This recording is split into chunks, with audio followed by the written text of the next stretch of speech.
তো হ্যালো বন্ধুরা, ফাইনালি আমরা এই নদীতে চান করতে এসেছি। তো আমরা জানি না কি সামনে একটা ব্রিজ আছে, এখনও আমরা যাইনি, যাবো দেখবো কীরকম আছে। তো তোমাদেরও দেখাবো সেই ব্রিজটাকে। শুনেছি নাকি সেই ব্রিজটা বিনা পিলার আছে, সেটা কাঠের ব্রিজ। তো তোমাদের দেখাবো, তো চলো দেখি।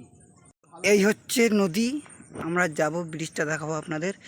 তো চলা যাক, আস্তে আস্তে বাড়ি, অনেক ভয়ঙ্কর জায়গা। ফাইনালি দেখতে পাবেন আপনারা ব্রিজটা। তো রাত্রিবেলা তো অন্ধকার, অত বোঝা যাবে না, তো আপনাকে জুম করে দেখাবো আপনাদের। হয়তো বোঝা যাবে না যত সম্ভব, হয়তো আপনারা দেখতে পেয়েছেন যত সম্ভব।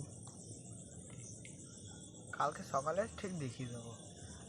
তো আপনাদের কালকে সকালবেলা, এখন তো বোঝা যাচ্ছে না, আমরা রাত্রিবেলা নাইট করে এসেছি, তো তাই জন্য দেখাতে পারছি না ভিডিও ভালো করে। তো সকালবেলা আপনারা পুরো ব্রিজটাকে শো দেখতে পারবেন। ফাইনালি নদীটা দেখে নিন রাত্রিবেলা, শেষ ভিডিও আপনার আমাদের। তো নাইট